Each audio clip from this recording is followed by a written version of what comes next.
Assalamualaikum warahmatullahi wabarakatuh. Hai teman-teman, perkenalkan nama saya Vera Ananda Putri. Saya berasal dari Prodi Pendidikan Bahasa Indonesia. Video ini saya buat untuk memenuhi tugas mata kuliah pengantar dan sejarah sastra Indonesia. Dalam video ini, saya akan membahas tentang isu sastra Indonesia periode 1950-an. Jangan lupa di like, comment, and subscribe ya teman-teman.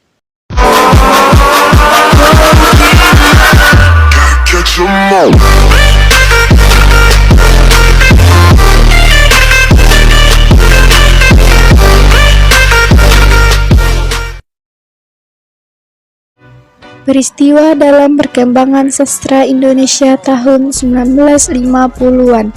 1. Krisis sastra Indonesia.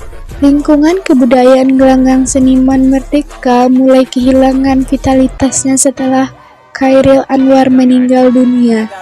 Dua orang, Asrul Sani dan Rifai Apin, yang diharapkan dapat melanjutkan kepeloporan Chairil Anwar justru menjadi pasif dalam berkarya. Pada saat itu pula situasi nasional memburuk. Banyak pemimpin yang mulai kehilangan semangat mengisi kemerdekaan, keberanian untuk korupsi dan manipulasi mulai mengotori pikiran dan tindakan para pemimpin. Pada tahun berikutnya, 1953, di Amsterdam, diselenggarakan sebuah simposium tentang kesusastraan Indonesia. Asrul Sani, Sultan Takdir, Alis Jahbana, dan Prof. Dr. Welfrem berbicara pada simposium itu. Disinilah untuk pertama kali dibicarakan impasse dan krisis sastra Indonesia sebagai akibat dari gagalnya revolusi Indonesia. Persoalan tentang krisis pun semakin ramai dibicarakan ketika terbit majalah Konfrontasi pada pertengahan tahun 1954. Soejatmoko menulis sebuah esai yang berjudul "Mengapa Konfrontasi" dan dimuat di majalah tersebut. Nugroho Noto Susanto, SM, Ardan, dan Boygoeng Saleh secara tandas menolak penamaan krisis sastra. Bagi mereka, sastra Indonesia sedang hidup dengan subur. Begitu juga H.B. Jassin mengemukakan sebuah prasaran berjudul Kesusastraan Indonesia Modern. Tidak ada krisis dalam Simposium Sastra pada Desember 1954. Jassin tidak setuju dengan sebutan impasse dalam kehidupan sastra Indonesia. Sitor Situmorang pun berpendapat bahwa sastra Indonesia bukan mengalami krisis sastra, melainkan krisis ukuran menilai sastra. Pendapat itu ia kemukakan dalam sebuah tulisannya yang berjudul Krisis H.B. Jassin di majalah Mimbar Indonesia pada tahun 1955. Penolakan itu mereka sampaikan dengan surat yang ditunjukkan kepada Ketua Redaksi Sastra, H.B. Jassin. Motigo Boesje yang kala itu menjadi pemenang kedua untuk jenis cerpen mengatakan, H.B. Jassin secara sadar atau tidak sadar memberikan hadiah, seperti orang pulang dari rumah judi, dalam keadaan mengantuk. Boesje juga berkata bahwa penolakan itu merupakan isyarat agar Jassin bangun dari kantuknya, terutama agar sastra Indonesia, sastrawan Indonesia, para sarjana kaum intelektual sastra bangun dari kantuknya untuk melihat kenyataan dan hari depan sastra Indonesia pada tujuannya. Wah, sastra majalah. Sejak tahun 1953, Balai Pustaka kedudukannya tidak menentu. Penerbit ini berkali-kali mengalami perubahan status.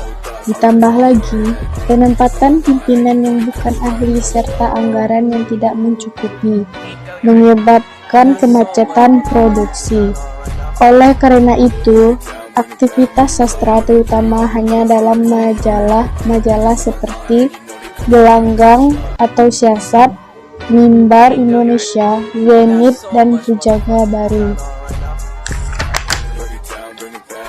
Majalah kisah yang eksis pada 1953 hingga 1956 memiliki peranan yang cukup besar karena banyak pengarang yang muncul dalam periode ini mengumumkan tulisan-tulisannya yang berawal dalam majalah ini.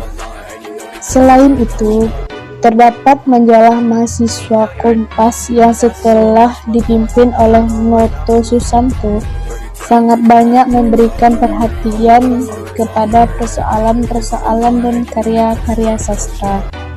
Kemudian, ada majalah prosa pimpinan Ajib Rosidi, Ruangan Kebudayaan Genta dalam majalah Merdeka Asuhan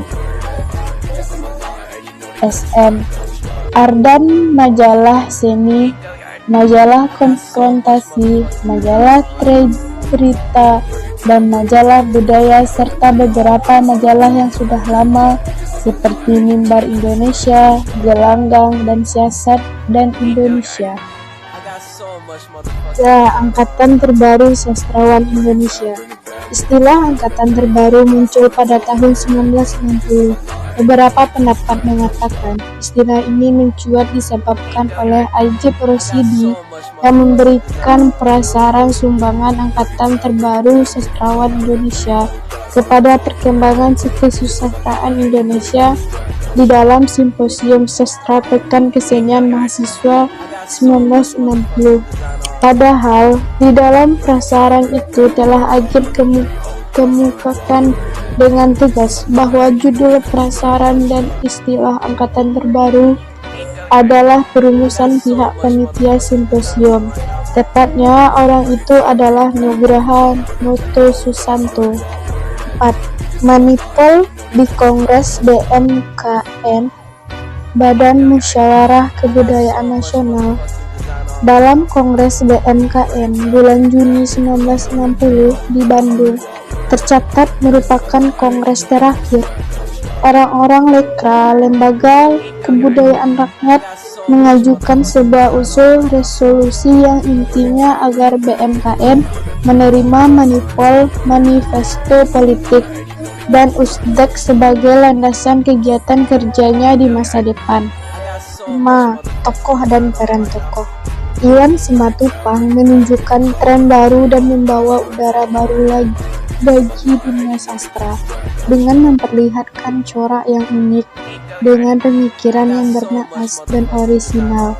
Warta Harian edisi 5 Agustus 1970 menulis pribadinya penuh idealisme, bahkan optimisme, tetapi dalam kehidupannya sering menunjukkan paradoks dengan jalan pemikirannya sendiri. Iwan Simatupang gagal menjadi dokter dan tidak jadi rahib juga.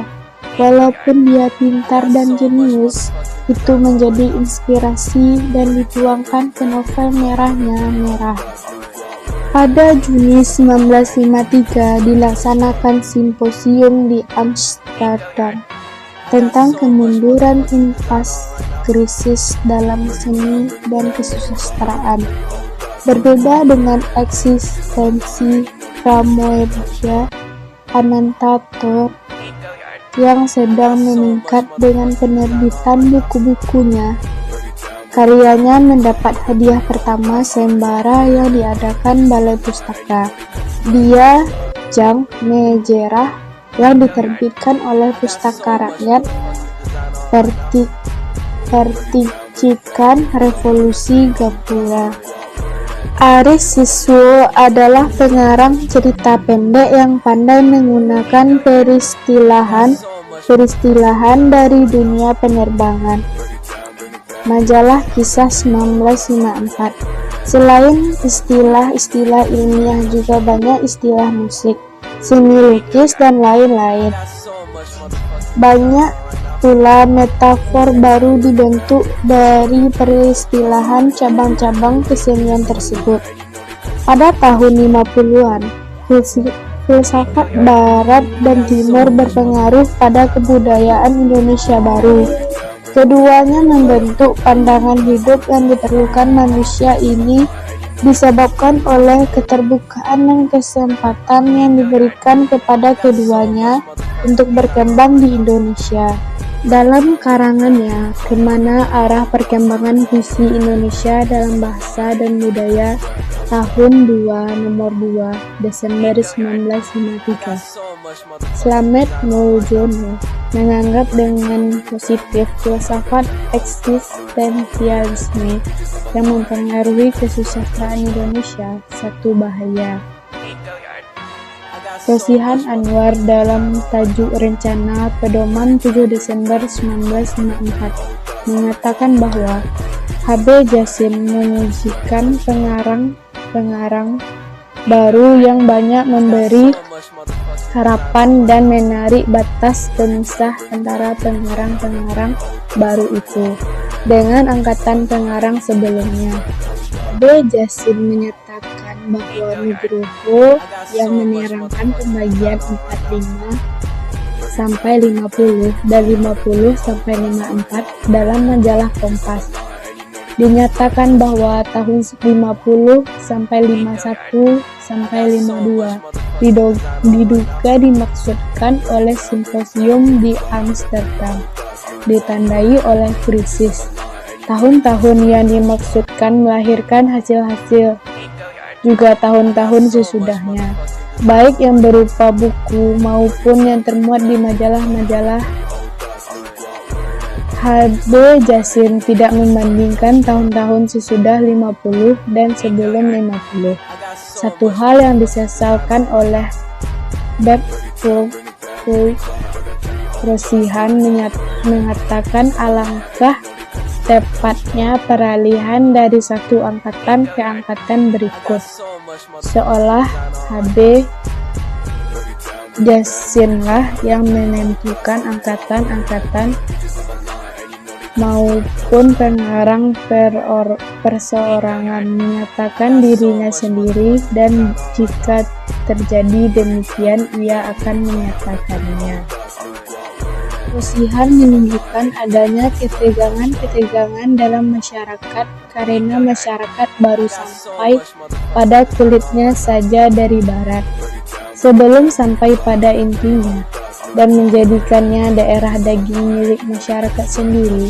Ketegangan-ketegangan itu menurut Rosihan yang disebut juga krisis yang terdapat di segala lapangan, termasuk juga krisis di lapangan kesusastraan.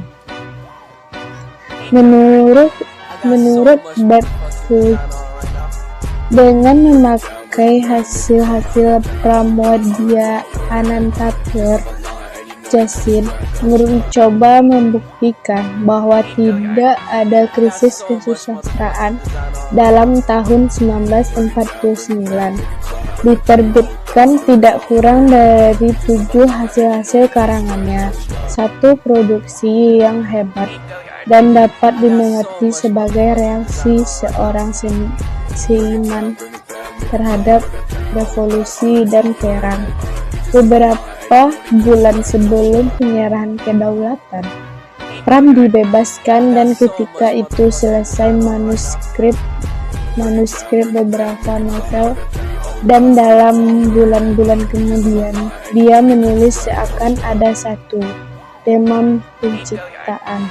Dalam karangannya Krisis, H.B. Jassin dimuat dalam Mimbar Indonesia tahun 9 nomor 2-3, 15 Januari 1955. Sitor Situmorang berpendapat bahwa krisis kesusastraan tidak ada dan tidak pernah ada. Hanya yang ada ialah krisis ukuran. Sitor memberikan karakterisasi tentang H.B. Jassin sebagai kritikus, dan bagi H.B. Jassin agak sukar untuk membicarakan dirinya sendiri. Trisnojuwono memberikan harapan-harapan baik dengan bukunya Laki-Laki, dan Misiu juga menyodorkan kumpulan angin laut yang jauh di bawah nilai pada masyarakat yang mulai mengaguminya. Keduanya terbit pada pembangunan berantara 1 tahun. Yang pertama terbit tahun 1957 dan yang kedua tahun 1958. Rijono Pratikto tertarik pada kesusastraan tatkala muncul karangan-karangan Idrus, dan tidaklah mengherankan jika karangan-karangannya yang pertama banyak dipengaruhi oleh Idrus. Cerita Rijono yang pertama berjudul Aki, pada Januari 1949, dimuat dalam Mimbar Indonesia saat Belanda baru melancarkan aksi militernya yang kedua pada tanggal 19 Desember 1948, yang dihentikan oleh Dewan Keamanan dan Suasana antara Belanda dan Indonesia. Sekian video materi tentang isu sastra Indonesia periode 1950-an.